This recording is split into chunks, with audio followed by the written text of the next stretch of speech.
फिर गैस्ट्रोस्टोमा में कॉन्ड्रियाइटिस एंड ऑस्टियाइटिस पढ़ा था।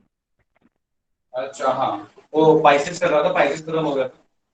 हमने कॉन्ट्रैक्टिस और ऑस्टिक्टिस यानी दो फिशेस के बीच में डिफरेंस पढ़ लिया था, ठीक है ना। और आज हमें स्टार्ट करना था एम्फीबिया। एम्फीबिया की बात करें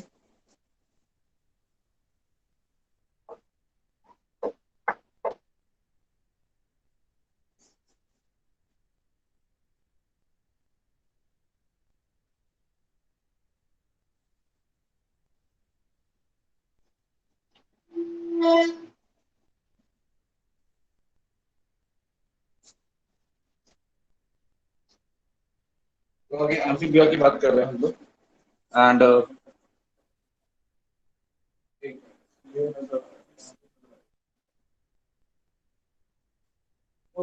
एम्फीबियंस की बात कर रहे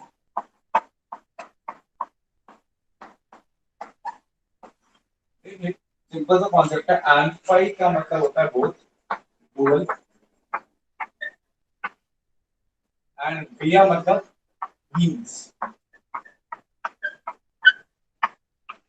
तो डुअल बीन्स का यहाँ मतलब है कि who spend their life dual life on land as well as water। तो लैंड एंड वाटर दोनों जगह अपनी जिंदगी सर बिताने वाले बोर्ड लोग क्लियर यहाँ नहीं है। क्या, बोर्ड क्लियर नहीं है सर। किसी को बोर्ड क्लियर नहीं हो रहा? सर सबको ब्लर हो दिक्कत आ रही जाता है है बोलने बोर्ड? के बाद। बोर्ड सब लोगों को अनक्लियर नजर आ रहा है? यस सर, थोड़ा सा ब्लर है। Yes sir. सबको, everybody? Yes sir. Yes sir. Yes sir.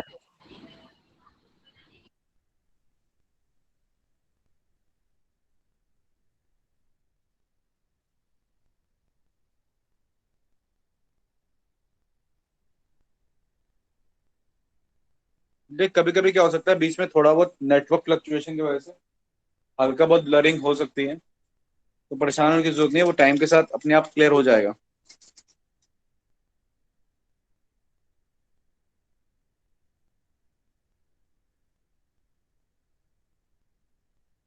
जब क्लियर हो जाए तो बता देना।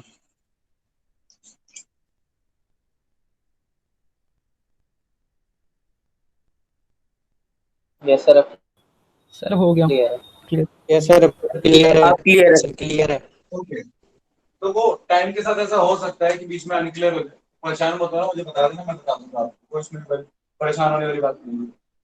ओके, तो मैं यही बता रहा था आप लोगों को कि जो लैंड पे एंड वाटर पे दोनों जगह पर रह सकते हैं या रहते हैं, उनको हम एम्फीबियंस जनरली बुलाते हैं because of the dual mode of life.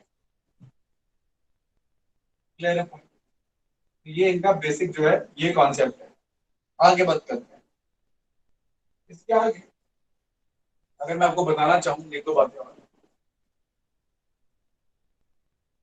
तो जो एम्फीबिया है, अगर मैं उसकी बात करूँ, तो अगर मैं एक सिंपली एक फ्रॉग की बात करूँ, जैसे कि मैं एक रफ डायग्राम फ्रॉग को बना दूं यहाँ पे।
ये जो आप डायग्राम देख रहे हैं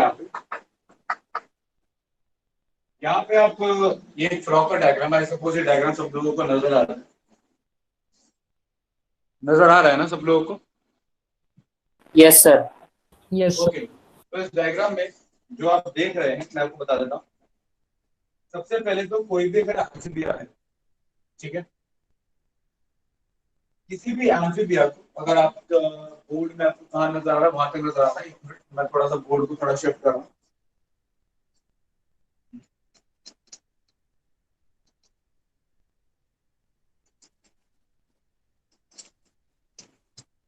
जो पार्ट शो कर रहा है उस पार्ट पे फोकस कीजिएगा, ठीक है, यहाँ फोकस कीजिएगा। ओके, अगर मैं आपको एक पॉइंट बताऊं, मेरी बात में ध्यान दीजिएगा। अगर हम एम्फीबिया को पार्ट में क्लासिफाई करें तो बोर्ड नजर आ रहा है?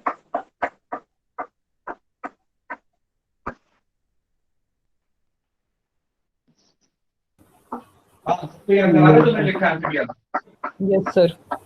यस। ओके, अगर हम एम्फीबिया को क्लासिफाई करें या ग्रुप करूं मैं एम्फीबिया को, तो मैं एम्फीबिया को इन टोटल 3 कैटेगरीज में बांट सकता हूं। आपको 3 तरह के एम्फीबियास मिलेंगे। एक एपोडा, दूसरे एन्यूरा, तीसरे यूरोडेल। अब मुझे एक बात बताइए। सर स्क्रीन फिर से ब्लर आ रही है। कोई बात नहीं, वो क्लियर हो जाएगी। मेरी बात सुन लीजिए ध्यान से। क्लियर होगी?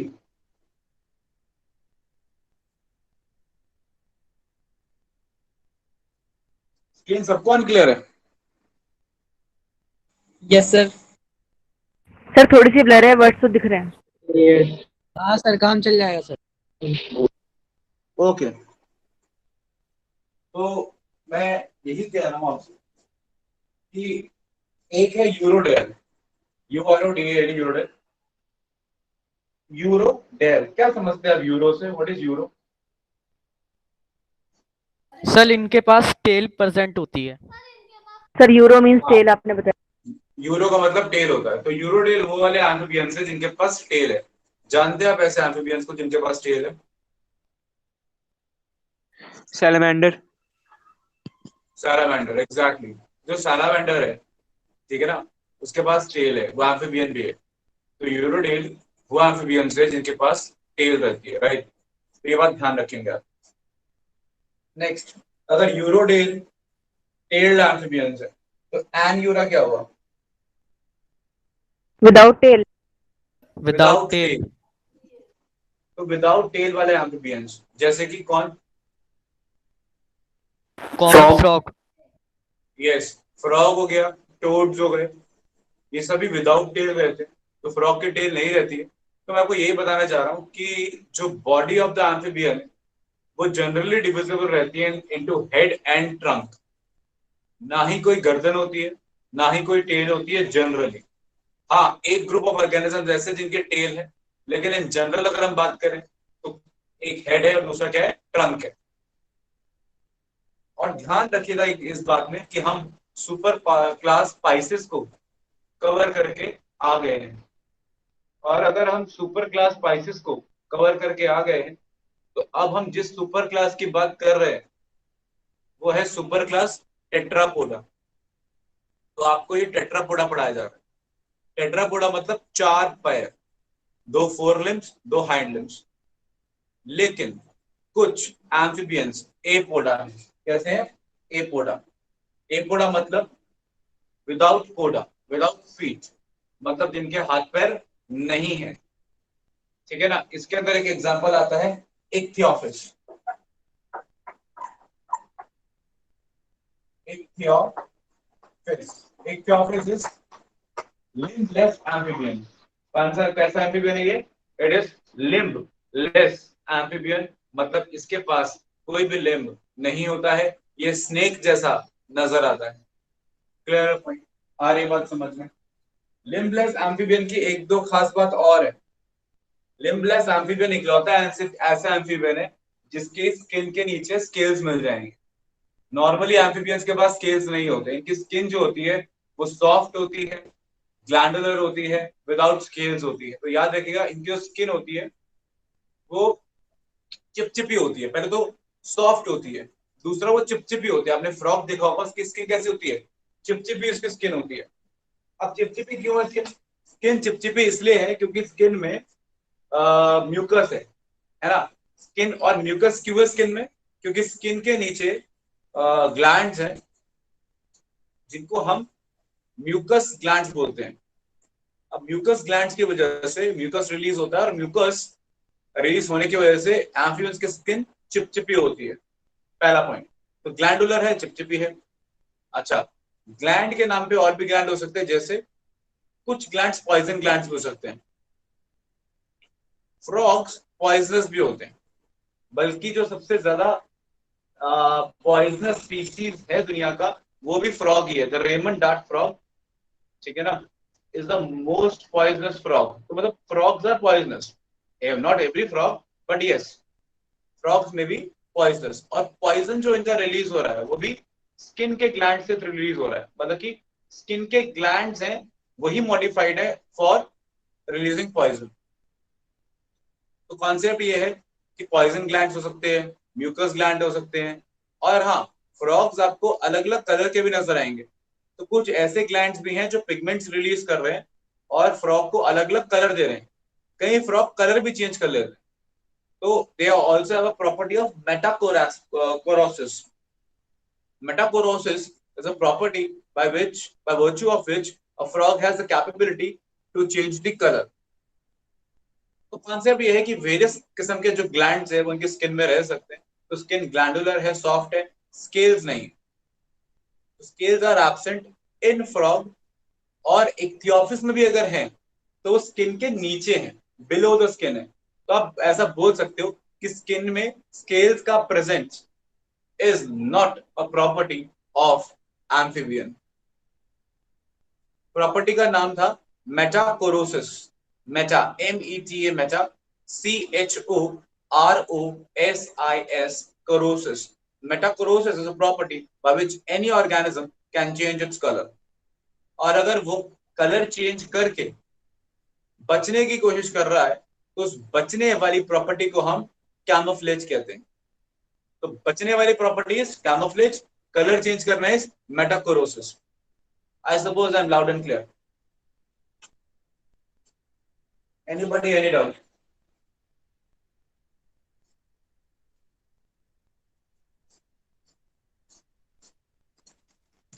You can answer me in yes or no.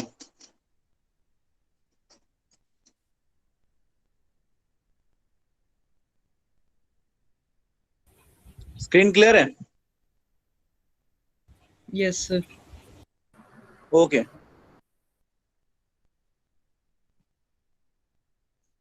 चलिए आगे बात करते हैं। तो मैं वही बता रहा था, वापस उसी पे चलते हैं। मैं आपको यही बताना चाहता हूँ कि जो फ्रॉग है उसके पास हेड है, ट्रंक है, टेल नहीं है। अब देखिए, जहां इसकी बॉडी है, ये जो टर्मिनल आपको ओपनिंग नजर आ रही है, इस ओपनिंग का एक नाम है, इसका नाम हम देते हैं क्लोका। क्या नाम दिया मैंने? क्लोका।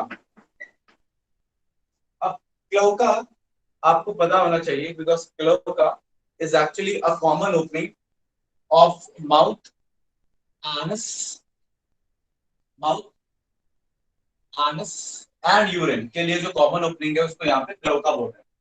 तो cloaca is a common opening. अच्छा, ये एक डिफरेंस है between the cartilaginous fishes and bony fishes also, कि जो कार्टिलेजिनस फिशेस होती हैं उनके पास क्लोका होता है। मतलब कार्टिलेजिनस फिशेस के पास यूरिनरी और एनल ओपनिंग कॉमन होती है, उसको हम क्लोका बोलते हैं। वेराज बोनी फिशेस के पास सिर्फ और सिर्फ क्या रहता है? एनस रहता है। उनकी एनल ओपनिंग अलग होती है, और जो क्या कहते हैं यूरिनरी जो ओपनिंग है वो अलग रहती है। हालांकि यूरिनरी ओपनिंग तो क्या है, नहीं बोल सकते। जेनेटल ओपनिंग की अगर हम बात करें तो जेनेटल ओपनिंग अलग होती है, ठीक है, और एनल ओपनिंग अलग रहती है। तो ये डिफरेंस है कि एनस प्रेजेंट होता है बोनीफिश के पास और क्लोका प्रेजेंट होता है कार्टिलेजियस फिशेस के पास। ये क्लियर है आपको? अच्छा, और जो चीजें बताना चाह रहा था, ठीक है, I suppose cloaca is clear. Okay, frog में और जो चीजें बता रहा हूं मैं आपको, ध्यान से सुनिएगा इसकी बॉडी के बारे में। नॉस्ट्रल्स हैं, दो नॉस्ट्रल्स हैं, ठीक है,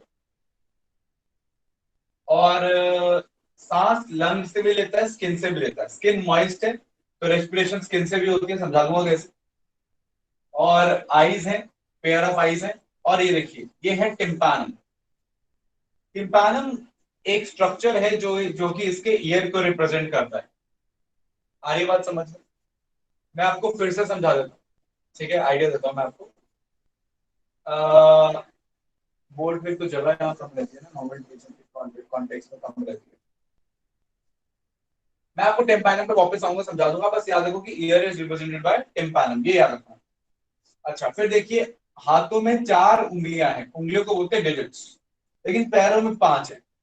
तो देखो, हमारा जो नेचर है ना टेट्रापोडा का, हमारा हमारा प्लान पेंटाडक्टाइल प्लान है। पेंटाडक्टाइल प्लान मतलब 5 उंगलियां, ठीक है ना। अब हमारी हाथों में भी 5 है, पैरों में भी 5 है। और मोस्टली मैमल्स अगर आप देखोगे या कोई रेप्टाइल आप देखोगे तो ये 5-5 का ट्रेंड चला आ रहा है। 5 उंगलियां हाथ की, 5 उंगलियां पैर की, मतलब 5 डिजिट्स, 5 टूज। लेकिन फ्रॉग में थोड़ा अलग है, हाथ में 4 डिजिट्स है, ठीक है, और पैर में 5 है। हाथ की डिजिट्स अलग अलग है, चिपकी नहीं हुई। पैर के डिजिट्स आपस में चिपकी हुई है, इसको बोलते हैं वेब्ड फीट, जो इसको स्विमिंग में हेल्प करता है, ठीक है। ओके, अब बस एक ही कॉन्सेप्ट रह गया समझाने वाला, टिम्पैनम। टिम्पैनम समझा रहा हूँ। टिम्पैनम को छोड़ के कोई और डाउट है तो बता दूंगा, मुझे मिटाने जा रहा हूँ।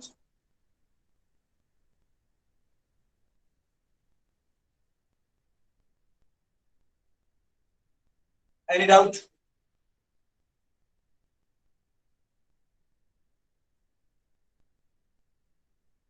आप लोग जवाब दे देंगे तो बेटर होगा मेरे लिए, आपके लिए।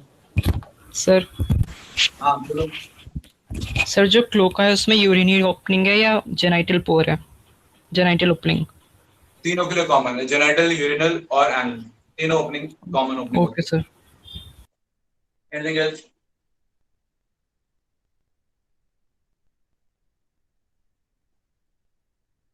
आगे बात करें। ओके,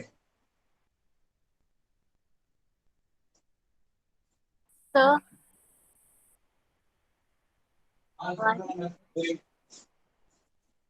टेल मी, बोलिए। excuse me, sir. The mouth भी क्लोका नहीं आ रहा है। क्या माउथ भी क्लोका में ही है। क्या आप बोल रही हो तुम? सर माउथ माउथ की ओपनिंग भी क्लोका में ही है।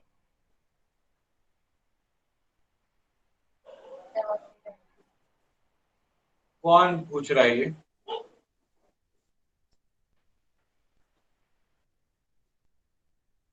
कौन पूछ रहा है ये? किसका सवाल है? तो क्लोका में माउथ, एनस और यूरिनरी ओपनिंग है।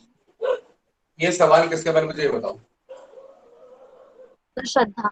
श्रद्धा, श्रद्धा एक बात बताओ, माउथ एलिमेंट्री कैनाल की शुरुआत की ओपनिंग होती है, एंड की ओपनिंग होती है? तो स्टार्ट एनस एलिमेंट्री कैनाल की शुरुआत की ओपनिंग होती है, एंड की ओपनिंग होती है?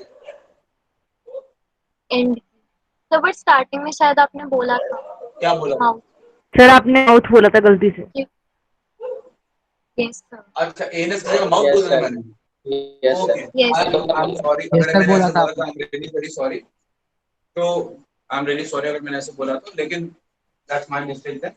मैं ये कह रहा हूँ कि एनस, यूरिनरी और जेनेटिक कॉमन ओपनिंग को क्या बोलते हैं? क्लोका बोलते हैं, ठीक है। पहले मैं आपको समझा देता हूँ।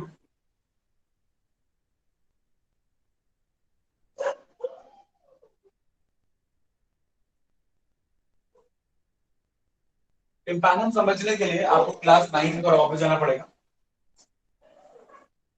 ये आपका ईयर है, आपका क्या मतलब किसी का भी ईयर, ईयर के स्ट्रक्चर को क्या बोलते हैं? पिना। फिर ये ऑर्डिनरी ओपनिंग होती है और यहाँ पर ईयर ड्रम होता है और इस ईयर ड्रम को हम टिम्पैनम बोलते हैं। फिर हमारी 3 बोन होती है, मैलियस, इंकस, स्टेप्स। फिर एक ट्यूब होती है यूस्टाशियन ट्यूब, ठीक है, और फिर इनर ईयर होता है और ये फोल्डेड पार्ट कॉक्लिया। अच्छा, अब जो कॉक्लिया है, अब ये मेरी बात ध्यान से सुन लेना सब लोग, फिर बाद में बोलेंगे।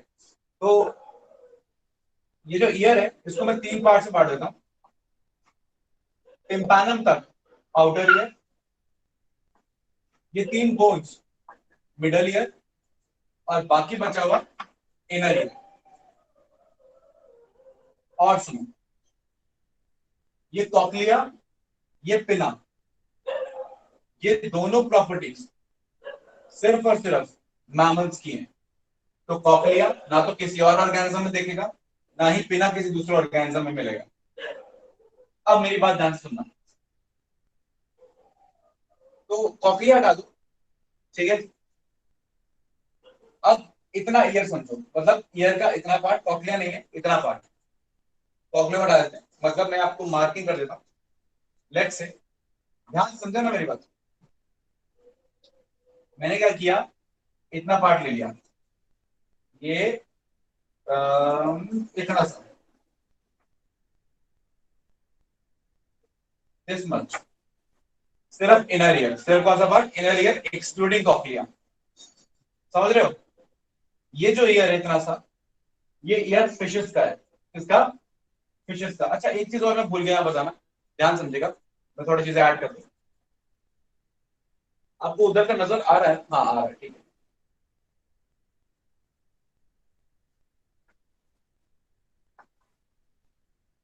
इसके अलावा 3 सेमी सर्कुलर कैनाल्स भी होते हैं, है ना, पता है आपको 3 सेमी सर्कुलर कैनाल्स। तो मैं क्या कह रहा हूँ, मैं कह रहा हूँ इतना सा ईयर कॉक्लिया हटा दिया बस हमने, तो इतना जो ईयर है यहां से लेकर यहां तक का, ना मिडल ईयर, ठीक है, और ना ही आउटर ईयर, इतना सा ईयर होता है किसका? फिशेस का। क्लियर? तो जो फिशेस हैं उनके पास सिर्फ ईयर है, या आप स्नेक्स भी ले सकते हो। तो फिशेस हो गई और स्नेक्स हो गए, उनमें जो कान रहेगा इतना ही रहेगा, सिर्फ inner ear. I suppose I M clear. आप थोड़ा सा आगे बढ़ जाएंगे, कहां तक बढ़ जाएंगे? इसी लाइन को थोड़ा सा टिम्पैनम तक पहुंचा देंगे। ईयर ड्रम को हम टिम्पैनम भी बोलते हैं। तो थोड़ा सा टिम्पैनिक मेम्ब्रेन या ईयर ड्रम तक पहुंचा देंगे, तो यहां से लेकर यहां तक जो ईयर हो गया, अब ये ईयर हो गया एम्फीबियंस का। किसका ईयर हो गया? ये एम्फीबियंस का या रेप्टाइल्स का। स्नेक छोड़ दो, क्योंकि स्नेक के पास सिर्फ इनर ईयर होता है। तो ये एम्फीबियंस और रेप्टाइल्स का ईयर हो गया, कहां से लेकर कहां तक? इनर ईयर, मिडल और आउटर के नाम पे सिर्फ और सिर्फ टिम्पैनिक मेम्ब्रेन। अब मैं थोड़ा और आगे बढ़ गया, मैं यहां से आया और मैं यहाँ पिना को छोड़ दिया, बस आर्टरी, ये जो आर्टरी कैनाल है इस, ये हो गया टिम्पैनिक मेम्ब्रेन हो गया, मिडल ईयर हो गया और इनर ईयर विदाउट कॉक्लिया हो गया। ये जो इतना ईयर है ये किसका ईयर हो गया? बर्ड्स का, एव्स का, ठीक है ना, ये एव्स का ईयर हो गया, ठीक है। तो आर्टरी कैनाल से शुरू होने वाला ईयर किसका हो गया? बर्ड्स का हो गया। और अगर अब मैं पूरा ही आगे बढ़ गया, कॉक्लिया भी इंक्लूड कर लिया मैंने, पिना भी इंक्लूड कर लिया, सारा इंक्लूड कर लिया, ये ईयर हो गया किसका? एक मैमल का ईयर हो गया, ये आपका ईयर हो गया। तो एम्फीबियंस के अंदर जो ईयर रिप्रेजेंट हो रहा है टिम्पैनम से रिप्रेजेंट हो रहा है, बाहर ये चीज है। अच्छा, उससे खास फर्क पड़ता नहीं है। आपका जो पिना है वो कर क्या रहा है? सिर्फ साउंड वेव्स कैप्चर कर रहे हैं। भाई होता क्या है, साउंड वेव्स आप यहाँ से कैप्चर करते हो, वो साउंड वेव यहाँ से ट्रैवल करती हैं, वो इसको वाइब्रेट करती हैं, ऐसे आगे पीछे आगे पीछे आगे पीछे, जैसे ड्रम वाइब्रेट करता है। फिर ईयर ऑसिकल वाइब्रेट करते हैं, फिर इनर ईयर में फ्लूइड होता है, उसके अंदर वेव जनरेट होती हैं, उस वेव को हम सेंस करते हैं। तो कोई फर्क नहीं पड़ेगा, बस उसका हमारे अंदर क्या हो रहा है, पिना लेके आ रहा है, कैनाल के थ्रू जा रही है वाइब्रेशन, उसके अंदर डायरेक्टली जाएंगी, टिम्पैनम को वाइब्रेट कर देंगी, आगे मैकेनिज्म सेम टू सेम। तो फ्रॉम द रेप्टाइल्स में जो ईयर रिप्रेजेंट हो रहा है वो टिम्पैनम यहां से शुरू हो रहा है। इस बात को आप अपने दिमाग में अच्छे से डाल लेंगे, लिख के रख लेंगे। किसी को कोई डाउट इस इतनी सी बात में?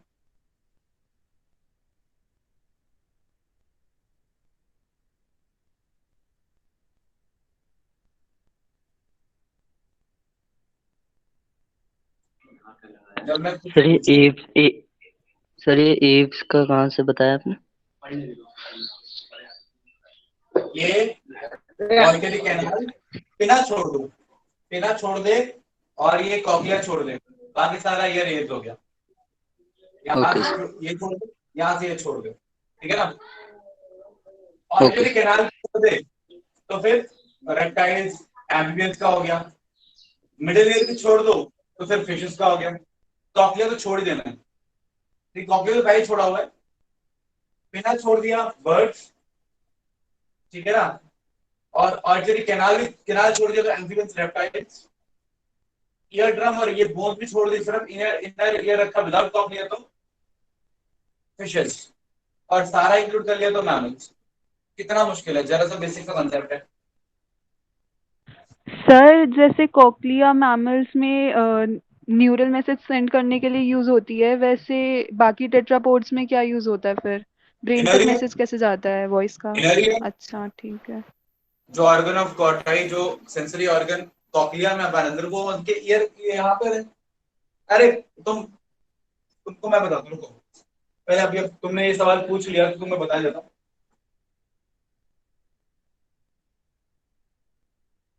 तुम्हें लग रहा है कॉकलिया कोई अलग चीज है, कॉकलिया कुछ भी अलग नहीं है।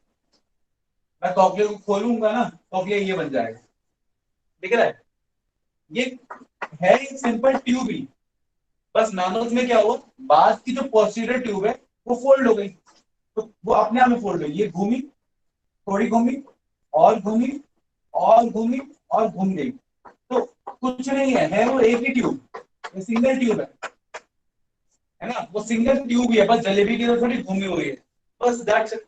उसको खोल लो, दैट्स इनर ईयर। तो बाकियों में वो सिंपल ओके सर। खुला हुआ है, और मैमथ वो गोल गोल फोल्डेड है, इतना ही है बस, और क्या है। वो भी टर्मिनल पार्ट। हाँ जी, ओके सर। समझ गए? और कोई डाउट किसी का? चलो फिर आगे बात करेंगे, नहीं रहा होगा।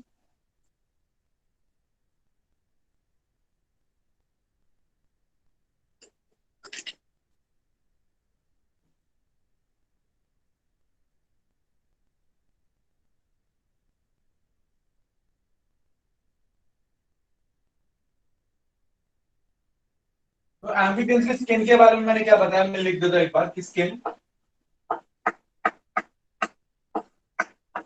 मॉइस्ट है, ग्लैंडुलर है, डिवाइड ऑफ स्केल्स है,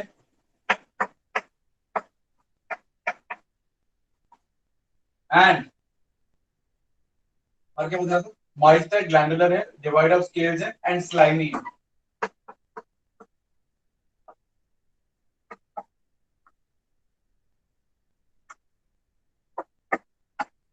एनी डाउट्स?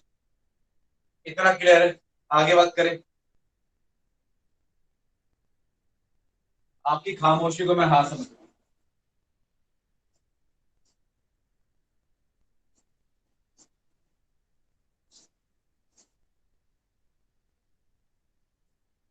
अगर आप ना नहीं बोलेंगे, मेरी बात ध्यान सुन लीजिएगा, अगर मुझे ना नहीं सुनाई दिया उसको मैं बाय डिफॉल्ट हाँ समझ लूंगा।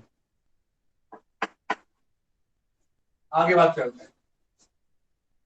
तो फ्रॉग की स्किन के बारे में क्लियर हो गया, एम्फिबियन के स्किन के बारे में क्लियर हो गया। आपको बात कर रहे हैं इसके डाइजेस्टिव सिस्टम की।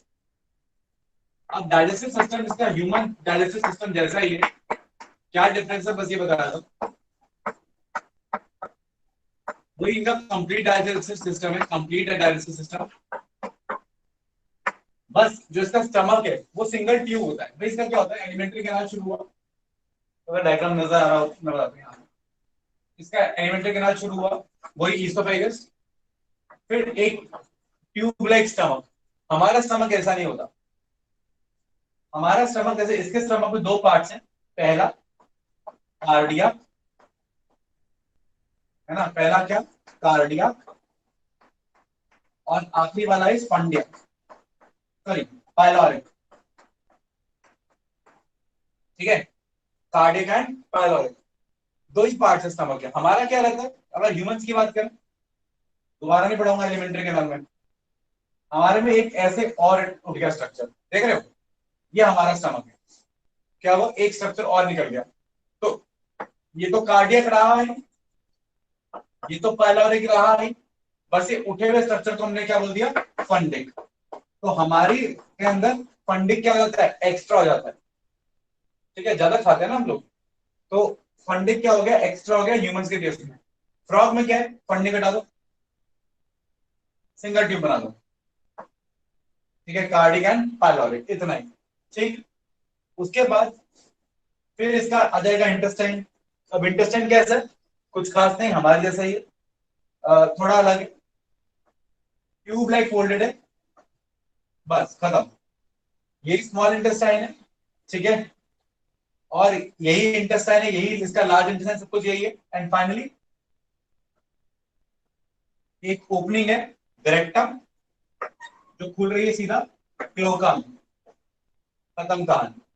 देख लो डायग्राम दिख रहा है। तो दिस इज क्लोका, ठीक, आगे बात करो, आज सपोज डायग्राम दिख रहा होगा, दिख रहा है, ये नीचे क्लोका हो गया, ठीक है, और ये जो ट्यूब खुली आके, ये यहाँ खुली, इस इतने हिस्से को, इस वाले हिस्से को रेक्टम कह दो, यहाँ पे रेक्टम बोल सकते हैं। सर ये नीचे का समझ में नहीं आया। नीचे का दिख रहा है वैसे, यस सर दिख तो रहा है। हाँ, तो कुछ नहीं, ये स्टमक खत्म हुआ ना, फिर ये इंटेस्टाइन शुरू हो गया, स्मॉल इंटेस्टाइन जो भी है। अब इंटेस्टाइन इंटेस्टाइन ही है, क्या स्मॉल क्या लार्ज, ठीक है। तो इंटेस्टाइन खत्म हुआ, ठीक है ना, इंटेस्टाइन जहां खत्म हुआ वहां पर ये जो थोड़ा मोटा सा स्ट्रक्चर है, इसे बोल दिया रेक्टम, ठीक है, और फाइनली जो ओपनिंग है उसको बोल दिया क्लोका, ठीक है, क्लियर। तो क्लोका हो गया, रेक्टम हो गया, कोई डाउट? Okay sir. ओके, अब एक बात और ध्यान से समझना, अब यहीं पर एक और चीज होती है, बैकग्राउंड थोड़ा समझने की कोशिश करना, मैं छोटा सा बना रहा हूं। यहीं पर एक और चीज होती है, दैट इज ये दिख रहा है, दिस इज यूरिनरी ब्लैडर। जो यूरिनरी ब्लैडर है वो भी सीधा आके कहां खुल रहा है, यहीं खुल रहा है, ठीक है ना, इसी रीजन में खुल रहा है। तो यूरिन भी सीधा यहीं से बाहर जाएगा। भाई एलिमेंट्री केनाल यहाँ खुला तो फीकल मैटर यहाँ से क्लोका से बाहर गया, यूरिनरी ब्लैडर यहाँ खुला तो सीधा यूरिन भी यहाँ से बाहर गया, ठीक है ना। और यहाँ यूरिन आने के लिए, यहाँ यूरिन आने के लिए जो यूरिथ्रा है, मैं बस बना रहा हूं, सॉरी, जो यूरेटर है, यूरिथ्रा नाम की चीज नहीं है, यूरेटर है। तो जो किडनी से यूरेटर आ रही है वो भी यहाँ खुल रही है। तो ये जो आ रही है किडनी से आ रही है, तो किडनी से जो ट्यूब आती है उसको यूरेटर बोलते हैं, वो आकर भी कहां खुल रही है, यही खुल रही है। तो यहां पर देखो, यहां से यूरिन भी आ रहा है, ठीक है, यहां से ये फीकल मैटर भी आ गया, और आगे मैं आपको बताऊंगा कि स्पर्म और एग्स भी यहीं से आते, कैसे आते हैं वो हम पढ़ेंगे जब हम पढ़ेंगे excretory and reproductive system of frog, वो मैं आपको डायग्राम बता दूंगा थोड़ा आइडिया देने के। तो कहने का मतलब ये है, ओवरऑल आपने डाइजेस्टिव सिस्टम में क्या समझना है कि इनका कंप्लीट डाइजेस्टिव सिस्टम है, और फंडिक एब्सेंट है स्टमक में से, सिंपल सा इंटेस्टाइन है, लीवर, लीवर इनका ट्राइलोब्ड है। हमारा लीवर क्या, या आप मल्टीलोब्ड कह सकते हो। हमारा लीवर कैसा होता है, हमारा लीवर होता है बाइलोब, इनका लीवर होता है ट्राइलोब या मल्टीलोब बोल सकते हो। ट्राइलोब या मल्टीलोब लीवर होता है, गॉल ब्लैडर प्रेजेंट होता है, पैनक्रियाज भी प्रेजेंट है। तो पैनक्रियाज भी है, गॉल ब्लैडर भी है, लिवर भी है, बस स्प्लीन भी है, सब कुछ है हमारे जैसा, बस लिवर कैसा है, ट्राइलोब्ड है, ठीक है ना। अच्छा, दांतों की बात करते हैं। एम्फीबियंस के अंदर कईयों के पास टीथ होते हैं, कईयों के पास टीथ नहीं होते, ठीक है ना। सर हाँ जी, सुन रहा हूं मैं। सर ये किडनी और यूरिनरी ब्लैडर तो एक दूसरे से कनेक्ट होने चाहिए ना, यस जरूरी नहीं सर, है। दोनों। अरे तुम ह्यूमंस को कॉन्टेक्स्ट में रख के सोचोगे तो तुमको लगेगा ना सब कुछ। ह्यूमंस आखिरी में इवॉल्व हुए हैं। तुम आखिरी वाले, तुम पता है क्या कर रहे हो? तुम ये एलईडी देख के ना मोटे वाले टीवी को जज कर रहे हो। आ रही बात समझ में? तुम ह्यूमंस को देख के जज मत करो। ह्यूमंस मोस्ट एडवांस्ड वर्जन है ऑर्गेनिजम्स का। उसको देख के बाकी को जज करोगे तो तुमको बहुत सारी कमियां नजर आएंगी। ठीक है? तो फिर सर ये यूरिनरी ब्लैडर का फंक्शन क्या होता है जब किडनी का फंक्शन मतलब एक्सक्रीशन में है तो? अरे गुरु जी, यहां से यूरिथ्रा आया, सॉरी यूरेटर आया, यूरेटर खुला, यूरिन आया, यूरिन में ये अलग सी ओपनिंग है, ठीक है ना? इसके अंदर जाके यूरिन स्टोर हो जाएगा जाके, और जब जरूरत होगी तब निकल जाएगा बाहर। स्टोर ही करना है ना। अच्छा अच्छा, ओके सर। ठीक है? इसलिए मैंने बोला ह्यूमन से कंपेयर मत करो। अच्छा, और भी चीज बता रहा हूँ। दांत का एक कॉन्सेप्ट समझ लो। अगर ये समझ गया, मिटा दूं ये। सर नाइट्रोजनस वेस्ट की ओपनिंग कहाँ से आती है क्लोका में? ये क्या है? अच्छा सॉरी सर, सॉरी। हाँ, मैं ये मिटा दूं diagram. Yes sir. Yes sir. अब टीथ की बात करते हैं, दांतों की बात करते हैं। अब पहले आपके दांतों की बात करते हैं। ये नाइट्रोजनस बेस की ओपनिंग कौन पूछ रहा था?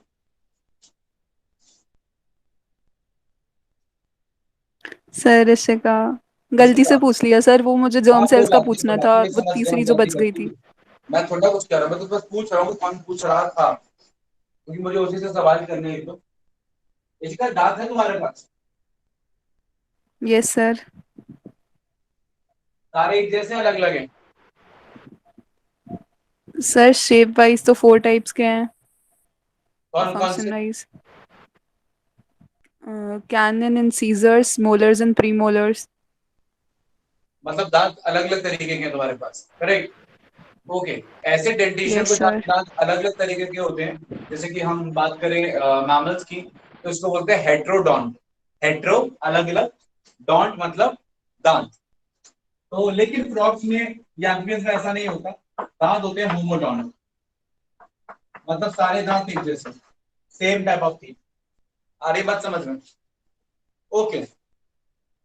इसी का एक बात और बताओ, तुम्हारे दांत जॉ से डायरेक्टली अटैच है कि इनडायरेक्टली अटैच है?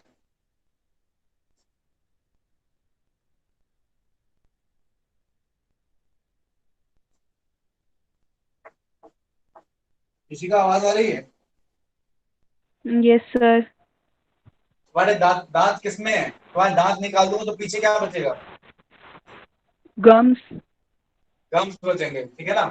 यानी हमारे पास गम्स हैं, उन गम्स में टीथ है। मैं आपको एक्सप्लेन करता हूँ हमारे दांतों के बारे में। हमारा क्या है कि पहले तो ये बोन की कैविटी है। आपका जॉ है ना, जॉ जबड़ा, आपके जबड़े के अंदर ये आपका जबड़ा हो गया, जॉ हो गया।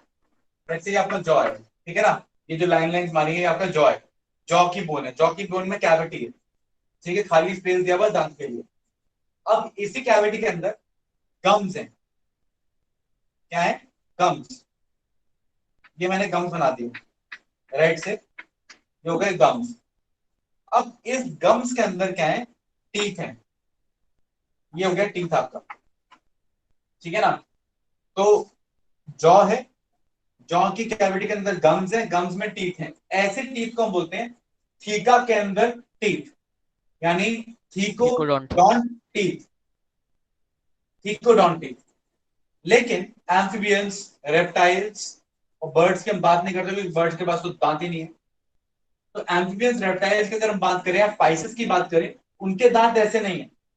उनके दांत जॉ से डायरेक्टली अटैच होते हैं। अगर मैं इस जॉ को एक्सटेंड कर दूं तो उनके दांत जॉ से डायरेक्टली अटैच होते हैं। अब दो तरीके से अटैच हो सकते हैं, या तो डायरेक्टली ऐसे अटैच हो गए, ठीक है? इसको बोलते हैं हम एप्टेरोडॉन्ट टीथ, जो डायरेक्टली अटैच हो गए। और थोड़ा अगर साइड से अटैच हुए, टिल्ट होकर अटैच हुए ऐसे, थोड़ा टिल्ट हो गया अटैचमेंट, तो फिर हम बोलते हैं प्लूरोडॉन्ट टीथ। तो सारे एम्फीबियंस रेप्टाइल्स के अंदर आपको दांत या तो एक्रो मिलेंगे या प्लूरो मिलेंगे, थीको नहीं मिलेंगे।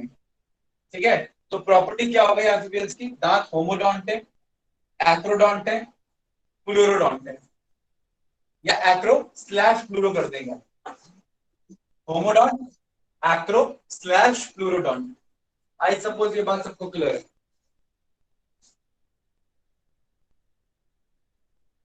Yes sir. ओके,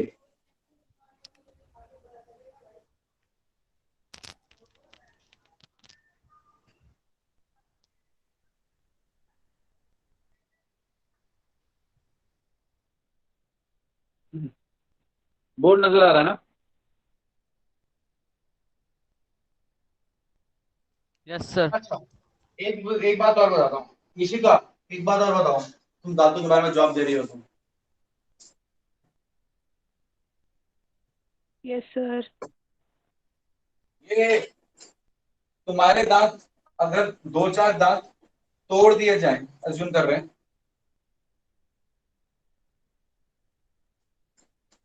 तो 2-4 दांत वापस आ जाएंगे नए? सर अगर वो मिल्क टीथ हुए तो? तुम्हारे अभी दांत मिल्क टीथ हैं? नहीं।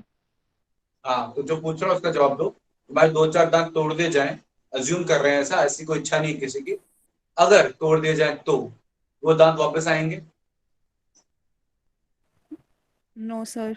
नहीं आएंगे। और अगर 10 साल पहले 2-4 दांत तोड़ दिए गए होते तो वापस आते? सर जब मिल्क टीथ थे तब आ जाते। 10 साल पहले थे मिल्क टीथ? सर 10 साल पहले वाली कंडीशन सुनाई नहीं रही थी ढंग से। हाँ, आ 10 जाते। साल पहले अगर दांत तोड़ दिए होते 2-4 तो वापस आ जाते? हाँ सर आ जाते। आ जाते, ओके। तो हमारे दांत दो सेट्स में आते हैं।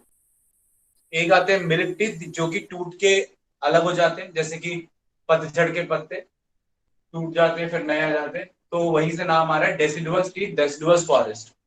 तो जो झड़ जाते हैं उन्हें बोलते हैं डेसिडुअस टीथ या मिल्क टीथ। और एक बार दांत जाने के बाद फिर दोबारा आते हैं, उसको हम परमानेंट टीथ बोलते हैं। परमानेंट नाम थोड़ा सा अटपटा है, क्योंकि अगर जिंदगी भर तो रहेंगे नहीं, टूट जाएंगे तो दोबारा नहीं आएंगे। परमानेंट का मतलब जो हुआ था कि तोड़ ही नहीं सकते है, तो परमानेंट इस कॉन्टेक्स्ट में बोल रहे हैं कि अब उसके बाद नहीं आएंगे। तो मिल्क टीथ और परमानेंट मतलब दांत आए दो सेट्स में, तो इसलिए हमारे दांत हो जाते हैं डाई फायोडोंट। हमारे दांत की बात करो, डाई फायोडोंट। एम्फीबिया का ऐसा नहीं है, रेप्टाइल्स का भी ऐसा नहीं है, इनके दांत होते हैं पॉली फायोडोंट। अब तुमको जब डाइजेस्टिव सिस्टम पढ़ाऊंगा ना मैं, ह्यूमन डाइजेस्टिव सिस्टम, तो दांतों के बारे में पूछूंगा मैं ह्यूमंस के, फिर जिसने जवाब नहीं दिया ना, फिर मैं और भी 2-4 सवाल पूछूंगा। सर। तो अभी के लिए, हाँ अभी के लिए समझो, इनके दांत कैसे? Poly sir. फायो, एक मिनट रुक जाओ, पॉली फायोडोंट। पॉली मतलब मैनी, सेट्स ऑफ टीथ मतलब एक सेट टूटा दूसरा आ गया, दूसरा सेट टूटा तीसरा आ गया। तो ऐसा कुछ नहीं है, टूटते जाएंगे तो नए आ जाएंगे, कोई प्रॉब्लम नहीं है। ठीक है ना? ह्यूमंस के क्या होते हैं? पॉली की जगह डाई लगा दो, that is diphyodont for humans. अगर इतना क्लियर है तो अच्छी बात है। अब बोलो किसको क्या डाउट है? सर ये जो थीकोडोंट टीथ है, सर इसका फायदा क्या जोर से होता बोल है? सुनाई दे रहा। सर थीकोडोंट टीथ का फायदा क्या होता है बेसिकली? टीकोडोंट टीथ का फायदा क्या होता है बेसिकली? देखो, फायदे नुकसान की बात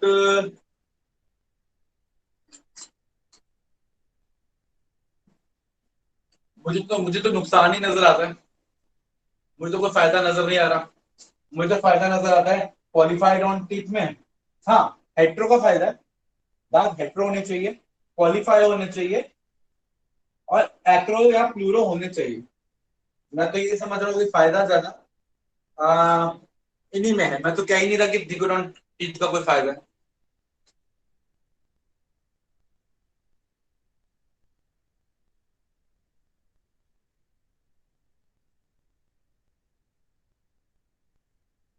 ह्यूमन सबसे ज्यादा कॉम्प्लेक्स और सबसे ज्यादा एडवांस है, तो उनके पास एडवांस होना चाहिए था ना, इसलिए मैंने पूछा।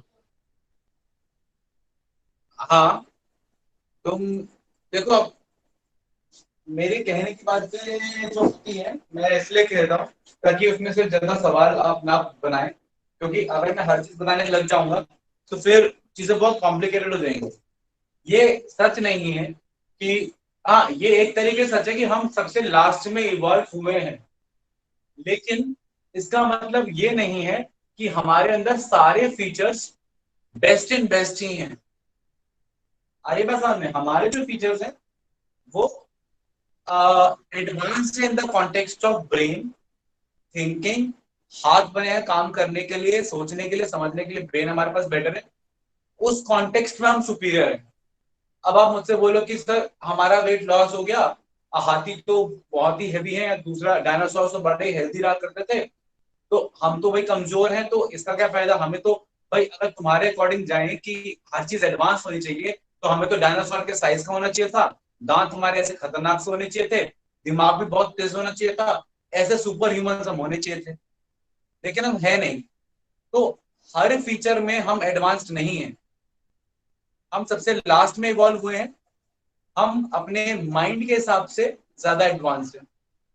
ठीक है, और क्योंकि हम अपने पैरों पे खड़े हुए हैं, तो ये दो हाथ हमने फ्री कर लिए हैं काम करने के लिए, जिससे हम एडवांस हो गए हैं। तो हर फीचर में एडवांस ह्यूमंस हो ऐसा जरूरी नहीं। आ रही बात समझ में? Yes sir.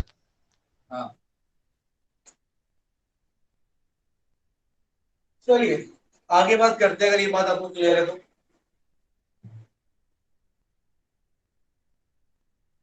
ये सारा मिटा सकता हूं मैं। चलिए आपकी Yes, बात sir. ठीक है।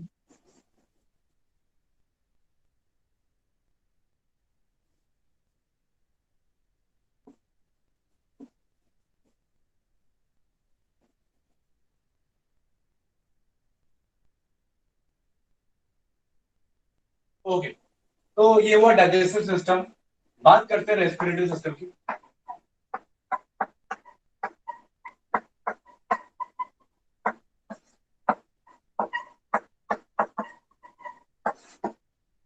ये जो फ्रॉक मैंने बनाया था आपके लिए, जो डायग्राम बनाया था फ्रॉक का, क्या लगता है कैसे रेस्पायर करता है ये? सर हैं? ये स्किन के थ्रू भी कर लेता है और अपनी बकल कैविटी के थ्रू भी कर लेता है। और और सर गिल्स के थ्रू भी कर लेता है सर, और लंग्स के थ्रू भी। जो बनाया था,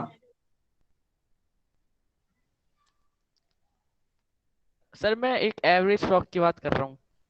हाँ एक जनरल फ्रॉक जो जैसे कि जो बनाया था, तुम कह रहे हो स्किन के थ्रू भी कर लेगा, गिल्स के थ्रू भी कर लेगा, लंग्स के थ्रू भी कर लेगा, बक्कल कैविटी के थ्रू भी कर लेगा, है यही कह रहे हो तुम? Buccopharyngeal cavity. Buccopharyngeal cavity, exactly buccopharyngeal cavity. और कोई एनी अदर, कोई और ऑर्गन सांस लेने के लिए, छोड़ने के लिए, या कुछ गलत बताया हो? कौन बोल रहा है आज वैसे आंसर? शुभम? Yes sir. ठीक है शुभम, और कोई जवाब नहीं दे रहा तो तुम्हारी बात को सच मान लेते हैं। थोड़ी सी गड़बड़ है, वो मैं ठीक कर दूंगा। रेस्पिरेशन के लिए इनके पास, सुनना ध्यान से, लंग्स है। रेस्पिरेशन में इनके पास ठीक है बाकोफेरेंजियल कैविटी है,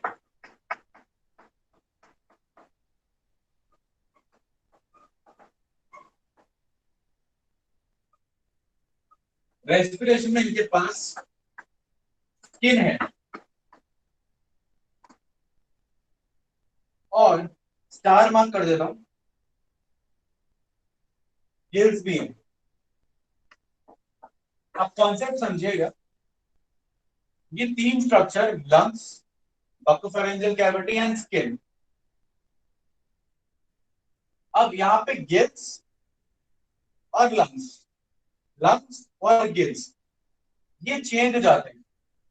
अगर एक फ्रॉग एडल्ट है तो हम लंग्स, बकोफेरेंजियल कैविटी और स्किन की बात करेंगे, राइट। अगर हम टैडपोल की बात कर रहे हैं, लार्वा की बात कर रहे हैं, तब हम सिर्फ गिल्स और या स्किन की बात करेंगे। तो कहने का मतलब यह है कि लार्वा के लिए हिसाब किताब अलग है। मतलब इन शॉर्ट अगर आप बोले, लार्वा के पास गिल्स हैं और adult is dependent on lungs. Gills और लंग्स कभी भी साथ साथ नहीं होते। अब सवाल ये आ रहा है कि कैसे गिल्स, इंटरनल गिल्स कि एक्सटर्नल गिल्स।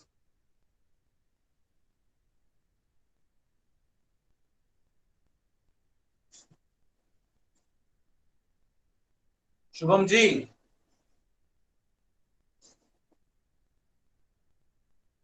ये नहीं पढ़ा आपने?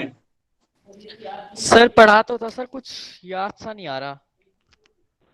सर शायद एक्सटर्नल होते हैं। शायद एक्सटर्नल ये सर हो सकता है। आपने बोला था स्किन के ऊपर नहीं होते, स्किन डिवाइड।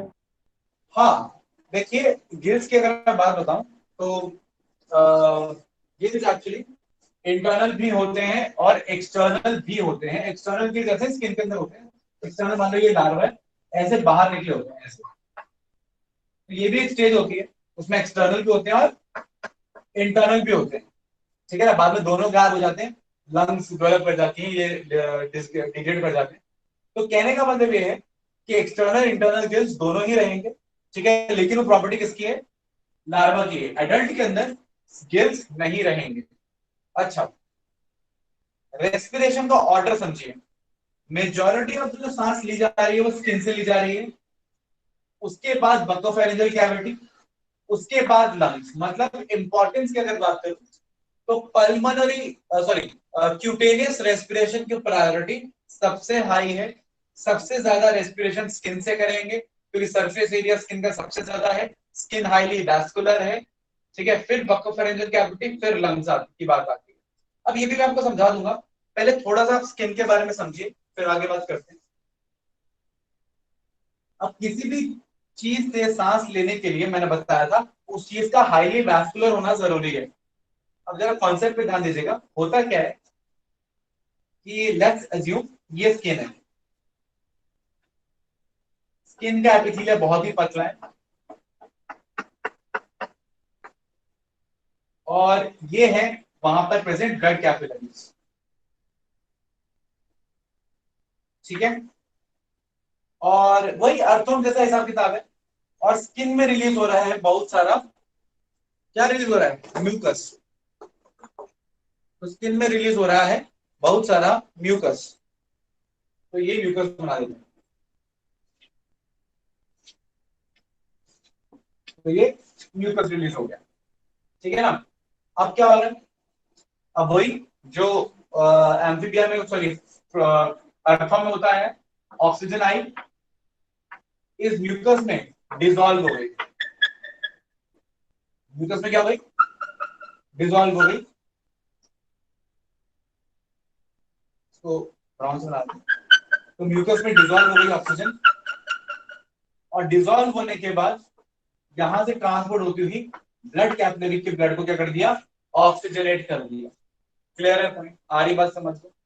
क्योंकि स्किन बहुत ही इंपॉर्टेंट है रेस्पायर करने के लिए, इसलिए हार्ट से स्पेशल एक ब्लड वेसल स्किन तक जाती है, वहां से ब्लड को ऑक्सीजनेट करने के लिए। Clear point?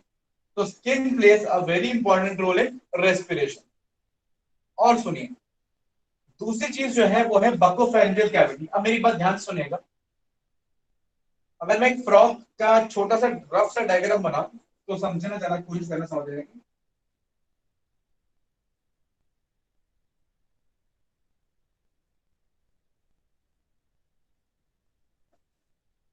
मान लेते हैं फ्रॉग की का माउथ है ना। अगर ये फ्रॉग का माउथ है तो बट ऑब्वियसली बात है, ये इसका माउथ मान लो माउथ है, इसका अपना माउथ खोला हुआ है, ठीक है। इसने अपना मुंह खोल दिया है। ठीक है, और यहाँ पर इसका ट्रैकिया है और फिर ये लंग्स होंगे, राइट? ऐसे हो कुछ होगा, ऐसे ही होगा, दिख रहा है? Yes sir. समझ रहे हो है ना? अब जो इसका माउथ है ना, mouth is also highly vascular, इतने हिस्से हैं, दिस हाईली वैस्कुलर रीजन, ठीक है। अब क्या होता है कि चाहे नॉस्ट्रिल से चाहे माउथ से काफी सारी एयर अंदर आ जाएगी, क्लियर है पॉइंट? अब ये जो कैविटी आप देख रहे हो, ठीक है ना, ये जो कैविटी है, ये कैसी कैविटी है बेटा? ये जो कैविटी आप देख रहे हो, ये इसके माउथ की और फेरिंग्स की रीजन की कॉमन कैविटी है, तो इसको बोलते हैं माउथ की क्योंकि बक्कल कैविटी, फेरिंग्स की होगी फेरिंग्स की कैविटी, तो कॉमनली क्या बोल दिया?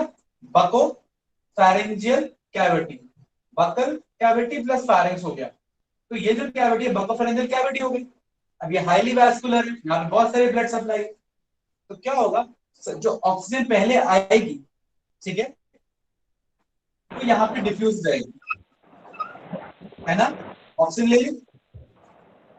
अब कुछ कार्बन डाइऑक्साइड वगैरह बची हुई थोड़ी है यहाँ पे डिलीवर कर दी, सारी ऑक्सीजन ली, कुछ ली और कुछ कार्बन डाइऑक्साइड ऐड कर दी, मतलब एयर मिक्स्ड हो गई। आ रही है बात समझ? तो अब सांस लेते ही पहले रेस्पिरेशन का हो गई बक्कोफेरेंजियल कैविटी में ही हो गई, ठीक। उसके बाद बची हुई जो एयर है उसको जबरदस्ती लंग्स में पहुंचाया गया, फोर्सफुली लंग्स में पहुंचाया गया, फिर लंग्स में एक्सचेंज हुआ और लंग्स में एक्सचेंज होने के बाद फाइनली जो एयर थी वो फिर बाहर चली गई। क्लियर है पॉइंट? आ रही है बात समझ में? तो कहने का मतलब ये है, पहले एयर आ रही है, बक्कोफेरेंजियल कैविटी में जो आसपास का ब्लड है वो ऑक्सीजनेट हो रहा है, कुछ और एयर ऐड हो रही है, कार्बन डाइऑक्साइड वगैरह ऐड हो रही है, फिर वो वाली एयर जबरदस्ती लंग्स में जा रही है, फिर वहां पे एक्सचेंज होके फिर लंग्स से बाहर बॉडी के आ रही है। तो इसलिए मैंने बोला कि मेन रेस्पिरेशन स्किन की है। फिर आप देखो ज्यादा एयर कौन ले रहा है? बक्कोफेरेंजियल कैविटी, फिर बची कुछ एयर लंग्स में जा रही है, तो तीसरे नंबर पे आता है lungs in the priority of respiration. Clear है पॉइंट? ये समझे कि नहीं समझे? Yes sir. Concept clear? Yes sir. Okay.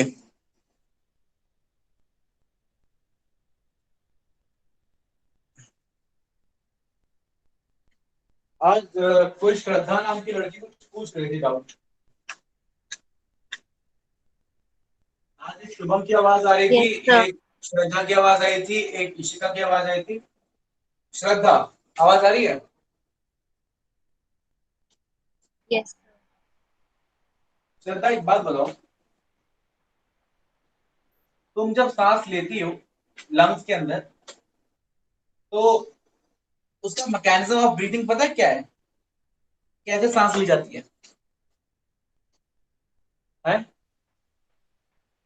मतलब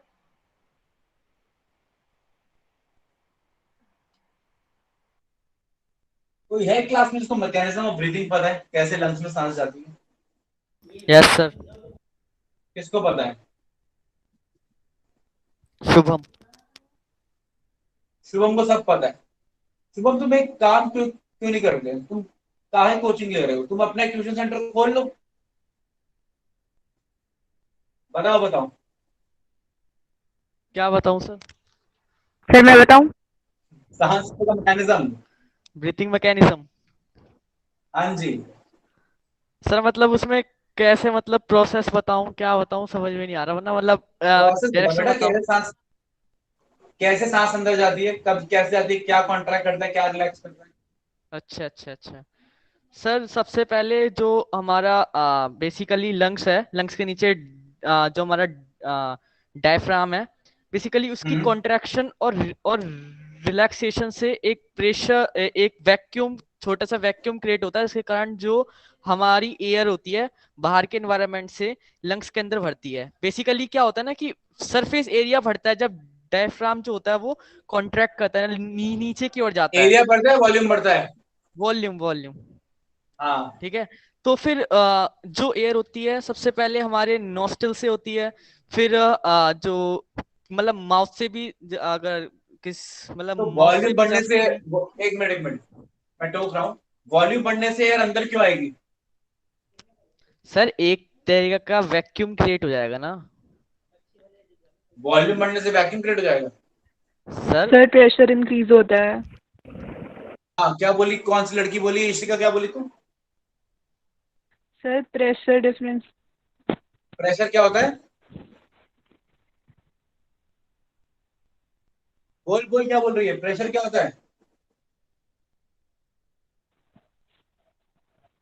सर वॉल्यूम बढ़ता है तो प्रेशर डिक्रीज होता है ना, तो फिर एयर अंदर आ जाती है उस प्रेशर मतलब हाँ, वॉल्यूम को ये भरने लड़की के एकदम लिए। सही बोल रही है, यही यही है, यही है। सर मैं भी बहुत तो ही यही बढ़िया। कहना चाह रहा था। हाँ, तुम भी यही कहना चाह रहे थे, मैं समझ गया तुम्हारी बात भी, तुम भी सही कह रहे थे।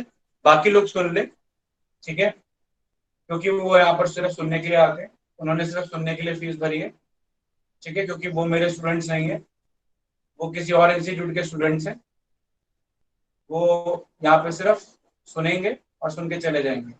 दो चार लोग ही बोलेंगे, दो ही चार लोग समझेंगे, मेरी बात सुनेंगे और आगे बढ़ जाएंगे, बाकी को कोई मतलब नहीं है। बाकी सिर्फ सुनने के लिए आए हैं, जस्ट ऑडियंस। क्यों भाई, बाकी लोग है। तो मैं ये बोल रहा था कि उससे पहले एक बात सुन लो, सर ये ज्यादा जरूरी है, कॉन्सेप्ट मैं आपको बता दूंगा कि I belong to everybody equally, ठीक है ना, कि मेरा ऐसा नहीं है कि शुभम जो स्टूडेंट है, या कोई विभोर जो स्टूडेंट है, या तौफीक जो स्टूडेंट है, ठीक है, या क्या नाम है इस लड़की का, इशिका है या सानवी है, ये मेरे ज्यादा स्टूडेंट्स हैं, इनका मेरे ऊपर ज्यादा हक है और बाकियों का कम है, ऐसा नहीं है। Every student has equal right on me as a teacher, ठीक है, सबका हक बराबर है, और सब लोग मेरे, सारे स्टूडेंट्स मेरे लिए इक्वली इंपॉर्टेंट भी हैं, ठीक है। तो I would be happy if more and more students interact and talk to me and tell कि उनको कुछ समझ में आ रहा है नहीं आ रहा है, क्या वो जानते हैं क्या नहीं समझते, क्योंकि मेरे लिए पॉसिबल नहीं है मैं हर बार कैमरे के सामने आऊं, देखूं कौन कौन कौन कौन कौन कौन लिस्ट में नाम है, और फिर एक एक से आके पूछूं। सॉरी, वो मैं पहले कर लेता था जब प्रेजेंटेशन से क्लास हो रही थी, फिर भी मैं पूछ लेता था, बट वहां भी मुश्किल होता था हर बार सबके नाम पे जाना और क्लिक करके पूछना। तो आपकी रिस्पॉन्सिबिलिटी है कि आप इंटरेक्ट करें, बात करें, ठीक है, बताएं क्या क्लियर है क्या क्लियर नहीं है, ठीक है। क्लास होती, फिजिकल क्लास होती तो बात अलग थी, वहां मुझे सारे नजर आते हैं, वहां मैं सबको इक्वली पूछ लेता हूँ, वो अलग बात है। अभी चल रही है ऑनलाइन क्लास, कब तक चलेगी हमको नहीं मालूम, तो अभी जब तक चले तब तक अडाप्ट कीजिए, आप भी पूछिए, समझिए, डाउट है उसको लेके आइए। तो I belong to everybody equally, और इस बात को थोड़ा सा माइंड में रखिए कि I am for every one है इक्वली, ठीक है। वापस कॉन्सेप्ट पे चलते हैं।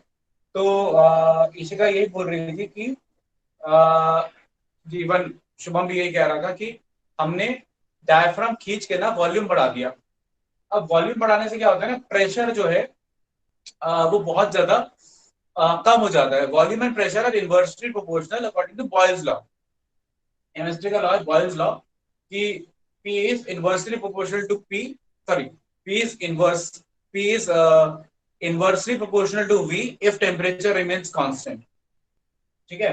टेम्परेचर कांस्टेंट रहेगा तो प्रेशर वॉल्यूम इनवर्सली प्रोपोर्शनल रहते हैं। तो जैसे ही अंदर का वॉल्यूम बढ़ा, प्रेशर क्या हो गया, कम हो गया। तो शुभम, क्या मैं ऐसा कह सकता हूँ कि अंदर का प्रेशर बाहर के हिसाब से नेगेटिव हो गया? Yes sir. हाँ, अंदर का प्रेशर कम, बाहर का ज्यादा, तो मतलब बाहर का एक तरीके से पॉजिटिव, अंदर का एक तरीके से नेगेटिव। तो जो जब भी, ये तो दुनिया का रूल है कि चीजें हाई प्रेशर से लो प्रेशर पे मूव करती हैं, तो एयर भी अपने हाई प्रेशर से, दैट इज आउटसाइड, मूव कर जाएगी अंदर, where the pressure is negative, that is inside.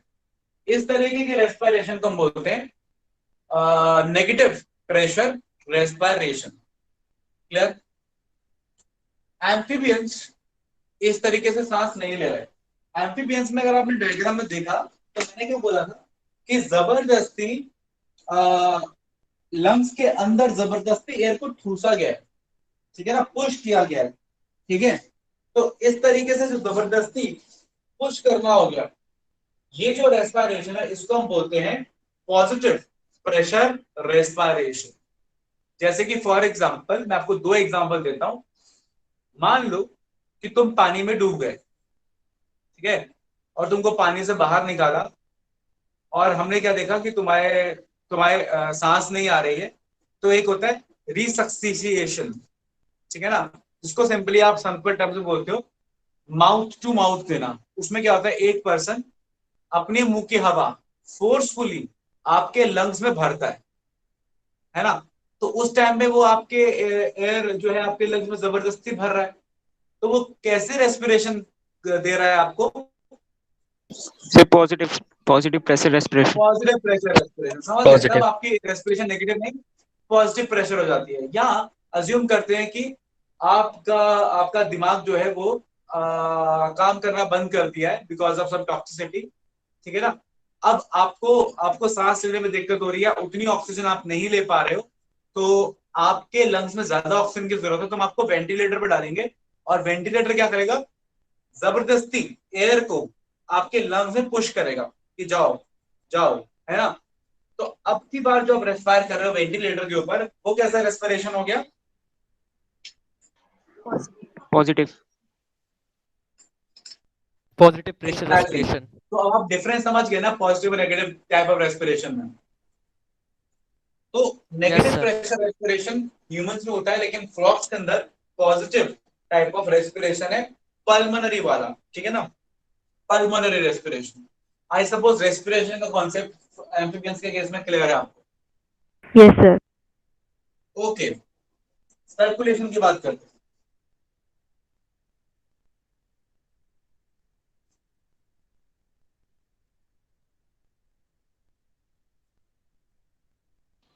Frogs की नहीं। हेलो, हाँ जी। Good evening sir. हाँ जी माधव मैम, बताइए। सर कुछ ना अनाउंसमेंट करनी है, तो क्लास ओवर होने के बाद है ना कोई भी स्टूडेंट लीव मत करना। ठीक है मैम। ठीक है मैं सर। करता हूँ। मैं नहीं, आप कर दीजिएगा। ठीक है मैम। तो सब लोग ध्यान से सुन लीजिए, मैम के अनाउंसमेंट में आपको रिपीट कर देता हूँ जिसने नहीं सुना हो कि मेरी क्लास खत्म होने के बाद आप में से कोई भी नहीं जाएगा, जाने की अनुमति सिर्फ मुझे है, बाकी लोग सारे स्टूडेंट्स जो हैं वो रहेंगे क्योंकि अनाउंसमेंट करनी है आपसे। ओके, तो अगला जो टॉपिक पढ़ रहे हैं हम वो पढ़ रहे हैं सर्कुलेशन।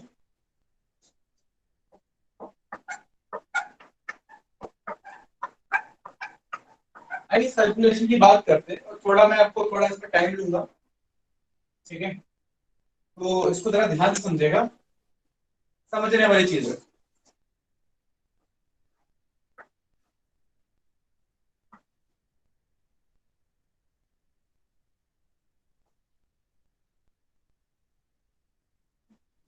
यहाँ से हमको नजर आ रहा है, ठीक है।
ओके, तो ये हार्ट की बात कर रहे हैं, ध्यान समझेगा आपने कौन सा पढ़ा आज का।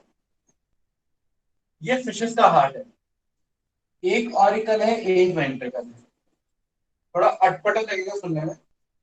डीऑक्सीजनेटेड ब्लड आ रहा है, डीऑक्सीजनेटेड ब्लड जा रहा है, डीऑक्सीजनेटेड ब्लड आ रहा है, डीऑक्सीजनेटेड ब्लड जा रहा है, एक ऑरिकल एक वेंट्रिकल, कोई सेप्टा नहीं है। इस तरीके के टू चैम्बर्ड हार्ट फिशेस का होता है, ठीक है। और क्योंकि हार्ट के अंदर सिर्फ डीऑक्सीजनेटेड ब्लड फ्लो कर रहा है, जैसा कि वेन में रहता है, इसलिए हार्ट को हम वेनस हार्ट भी बोलते हैं। क्या बोलते हैं? Venous heart, VENOUS, venous heart. Amphibia में आ जाते हैं, हमारे मतलब का जो फ्रॉग की बात कर रहे हैं। एम्फीबिया में क्या हुआ कि एक सेप्टा बन गया, किसके बीच में?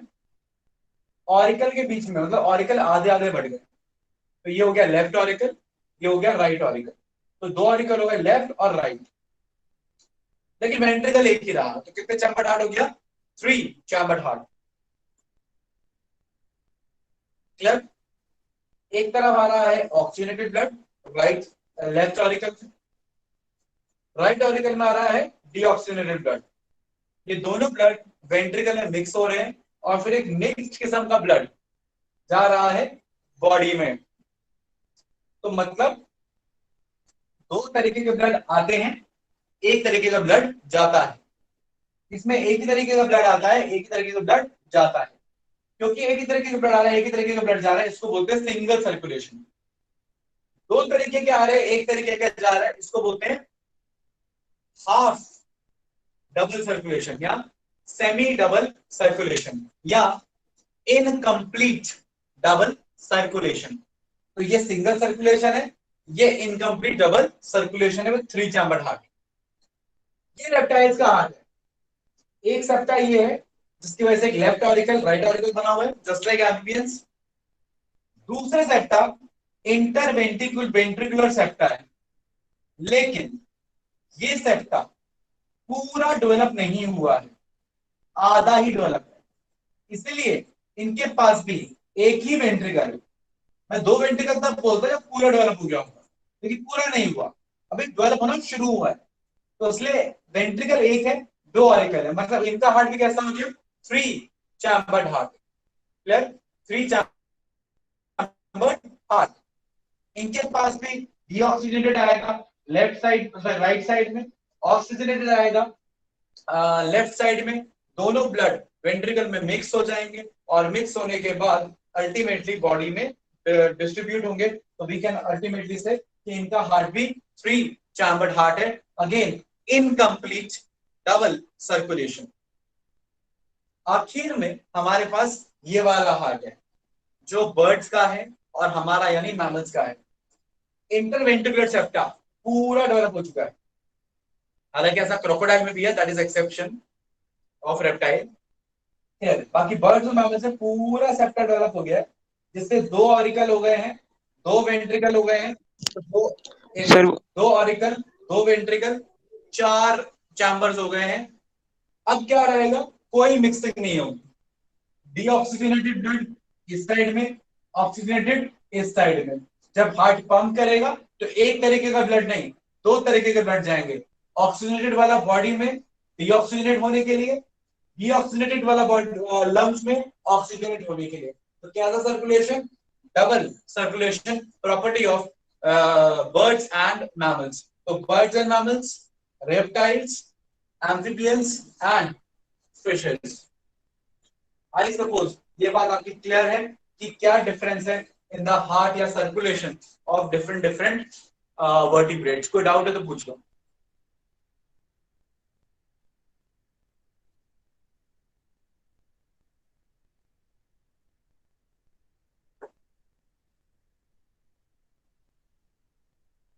सर जब ब्लड की मिक्सिंग हो रही है मतलब एम्फीबिया वाले हार्ट के हाँ। अंदर, तो उनको तो ज्यादा मतलब एनर्जी लगानी पड़ती होगी उसको ऑक्सीनेटेड करने के लिए।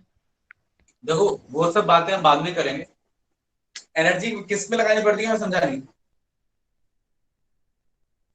सर तो फिर इनको दिक्कत नहीं होती होगी ब्लड को मतलब ऑक्सीजनेटेड करने में, जब ऑक्सीजनेटेड और डीऑक्सीजनेटेड एक साथ मिल रहा है हाँ टोटल तो ब्लड इनका हाँ तो इनका जो एफिशिएंसी ऑफ वो है बॉडी है वो कम है, मतलब इनके पास उतनी एनर्जी नहीं रहती जितनी एनर्जी हमारे पास रहती है। हमारे पास ऑक्सीडेटेड ब्लड अलग है, डीऑक्सीडेटेड अलग है, तो हम एफिशिएंट यूटिलाइजेशन ऑफ ऑक्सीजन कर पाते हैं।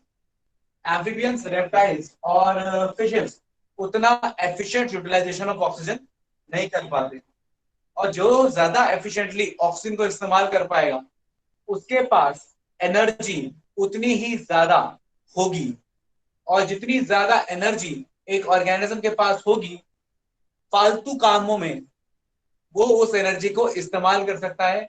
फालतू काम जैसे, वैसे फालतू बोल रहा हूं, don't mind it that way, but फालतू काम जैसे बॉडी के टेम्परेचर को रेगुलेट करना, ठीक है। ये प्रॉपर्टी सिर्फ एम्फीबियंस बर्ड्स और मैमल्स की है, ठीक है ना, कि हम बॉडी टेम्परेचर को रेगुलेट कर सकते हैं, यानी हम वार्म ब्लडेड है। तो बॉडी टेम्परेचर रेगुलेट करना किसकी प्रॉपर्टी है? बर्ड्स और मैमल्स की है। क्यों? क्योंकि हमारे पास फालतू एनर्जी होती है इस काम को करने के लिए, और ये काम बहुत एनर्जी लेता है, इसलिए क्योंकि हम ही कर पाएंगे, क्योंकि हमारा ऑक्सीजन का एफिशिएंट यूटिलाइजेशन है, क्योंकि हमारे हार्ट में ऑक्सीजनेटेड और डीऑक्सीजनेटेड ब्लड एकदम अलग अलग फ्लो कर रहा है, ठीक है। सर जो ये एम्फीबिया वाला हर्ट है इसीलिए इस फिशेस, एम्फीबियंस और रेप्टाइल्स बॉडी टेम्परेचर रेगुलेट नहीं कर पाते। Body yes sir temperature cold regulate blooded करने का होते हैं। मतलब समझा देता हूँ। हाँ बोलो। मैंने कहा सर जब ये कोल्ड ब्लडेड होते हैं ना, बस।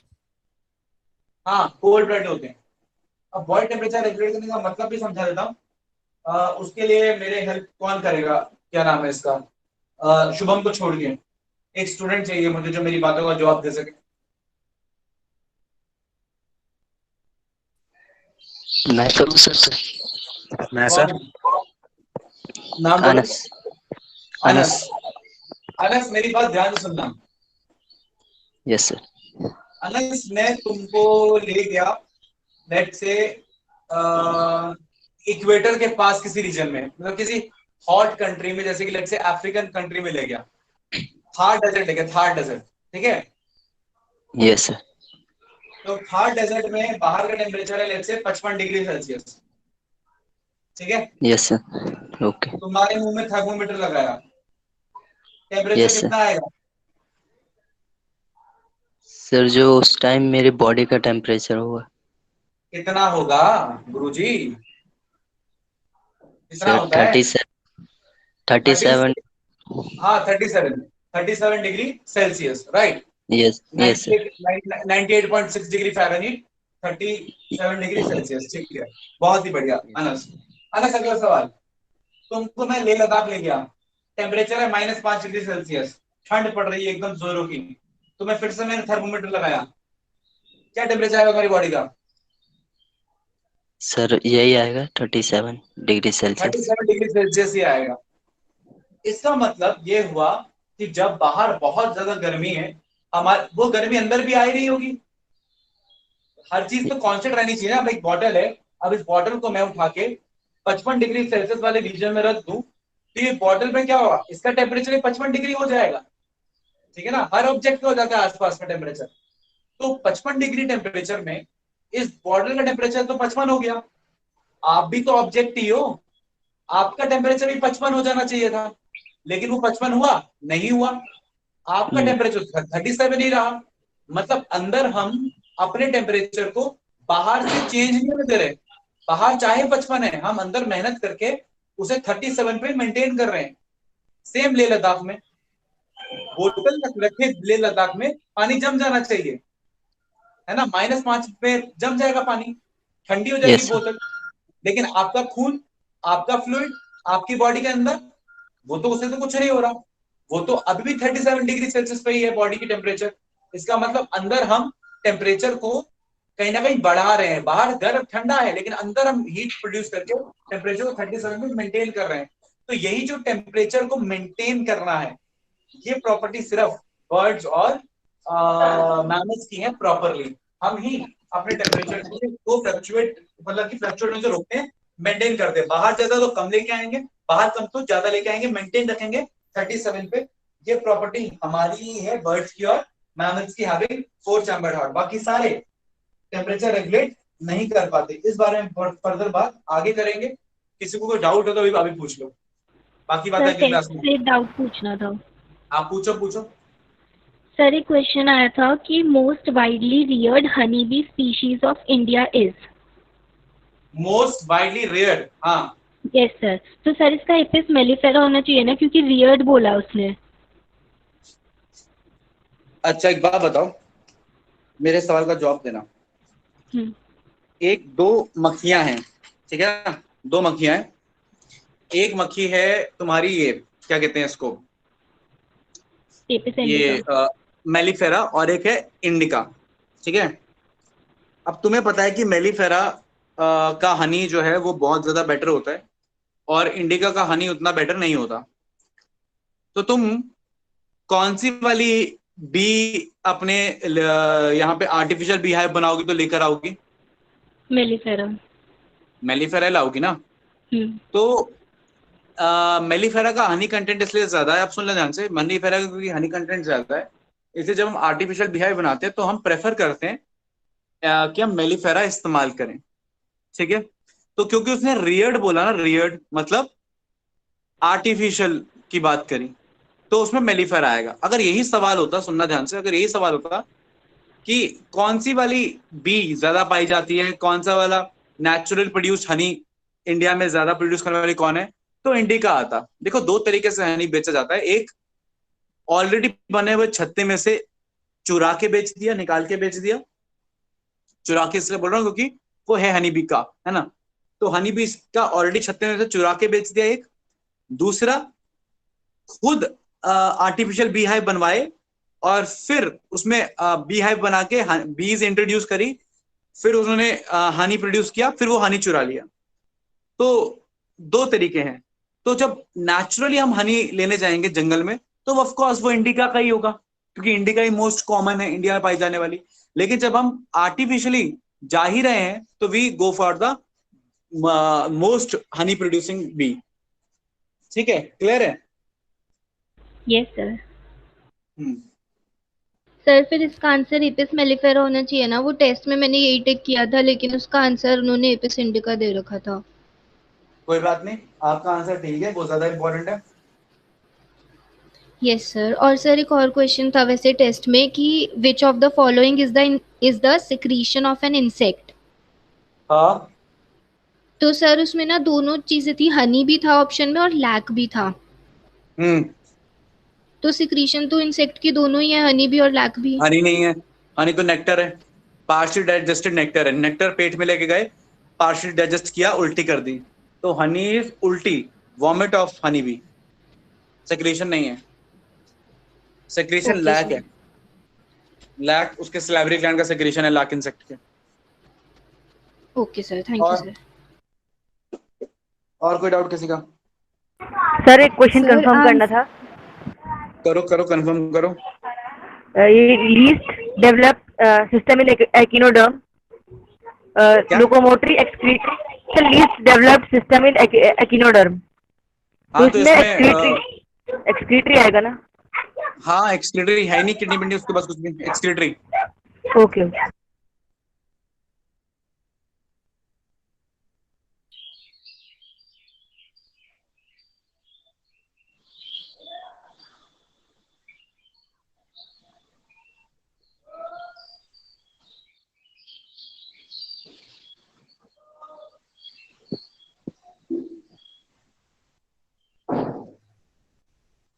With any doubt? कोई और डाउट किसी का? Yes sir. हाँ बोलो सर। हाँ सर जो ये एम्फीबिया के हार्ट में जो वेनस होता है, मतलब जो नीचे वाला हिस्सा।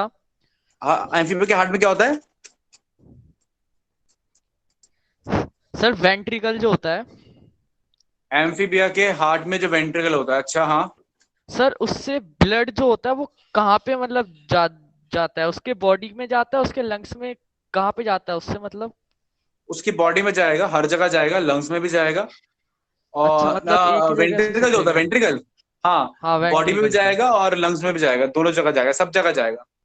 जैसा हमारा जाता है। अच्छा अच्छा, ठीक है सर, ओके। सर जो एम्फीबियंस के ऑरिकल में ऑक्सीजनेटेड ब्लड आता है वो कहाँ से आता हाँ है? वो जी, लंग से आता होगा ऑक्सीजनेटेड है देखो तो वो ऑक्सीजनेटेड ब्लड लंग का से मतलब ये नहीं ऑक्सीजनेट है हो रहा प्योर। है और हाँ हाँ, सुन ले, मैं समझ गया तुम्हारी बात। जो ब्लड आ रहा है, मेरी बात ध्यान से सुनना, जो उसके ऑरिकल में ब्लड आ रहा है, जो लेफ्ट साइड में आ रहा है, वो तो लंग्स से आ रहा है, ठीक है ना। और लंग्स वाला वैसे ही पार्शली ऑक्सीजनेटेड है, तो लेफ्ट साइड में पार्शली ऑक्सीजनेटेड आ रहा है। अच्छा, अब हम डीऑक्सीजनेटेड नहीं बोल सकते राइट वाले को भी, क्योंकि जो राइट में ब्लड आ रहा है वो स्किन से भी होता हुआ आ रहा है, तो वो ज्यादा ऑक्सीजनेटेड है। तो हम ऐसा बोलते हैं, एक्चुअली में वो तो बोलने की बात है कि एक तरफ ऑक्सीजन, एक तरफ डीऑक्सीजनेटेड आया। सच्चाई ये है कि ज्यादा ऑक्सीजनेटेड, कंपैरेटिवली ऑक्सीजनेटेड ब्लड आता है, ठीक है ना। मतलब कि दोनों तरफ से ऑक्सीजनेटेड ब्लड ही आता है, थोड़ा ऑक्सीजन थोड़े मिक्स मिक्स टाइप का कह सकते हैं, दोनों तरफ मिक्स टाइप का ब्लड ही आता है, और जाता भी मिक्स टाइप का ब्लड ही है। तो यही चल रहा है एम्फीबियंस के अंदर, ठीक है ना। वो तो सिंपली समझाने के लिए अगर हम जनरली जब बोलते हैं, बोल देते हैं ऑक्सीजनेटेड डीऑक्सीजनेटेड, लेकिन अगर हम एक्चुअली, अब तुम पे सच्चाई पे जाओगे, सच्चाई यही है कि स्किन से जो आ रहा है वो ऑक्सीजनेट एक्चुअली ऑक्सीजनेटेड है, ज्यादा ऑक्सीजनेटेड है। और जो लंग्स से आ रहा है वो थोड़ा कम ऑक्सीजनेटेड है, और लंग्स वाला लेफ्ट में आ रहा है, और वो स्किन वाला राइट में आ रहा है, तो दोनों ही ऑरिकल्स में ऑक्सीजनेटेड ही आ रहा है, अगेन शॉर्ट बोला जाए। Okay sir. हाँ, और फिर दोनों मिक्स होके जा रही है। ऐसा है कि जैसे एक थोड़ा गर्म पानी, एक ज्यादा गर्म पानी, और दोनों, एक कम गर्म पानी, एक ज्यादा गर्म पानी, फिर मिलके एक एवरेज गर्म पानी बॉडी में डिस्ट्रीब्यूट हो रहा है, समझे हो? Okay sir. Okay, anybody else? Sir ये एलिफेंट टस्क शेल क्या होता है? डेंशालियम बेटा, डेंशालियम। डेंशालियम पढ़ाया था उसको, हाथी की दांत जैसे उसकी शेल होती है, उसको एलिफेंट टस्क शेल बोलते हैं। Okay. Anybody else, any sir ये डाउट? एम्फीबियंस के रेस्पिरेशन में जो ये लंग्स में कौन सी फोर्स से एयर जाती है अंदर? मतलब हम फोर्सफुली बोलते हैं ना कि फोर्सफुली जा रही है, तो क्या फोर्स होती है? अरे वो उसका जो ये जो जबड़े वाला हिस्सा है ना, वही फोर्स लगाता है और जबरदस्ती नीचे धकेलता है। मतलब कि आप समझो कि चेस्ट, जो चेस्ट वाला रीजन है, वो दब के अंदर जबरदस्ती नीचे भेज रहा है। अच्छा मतलब, ठीक है। हाँ हाँ।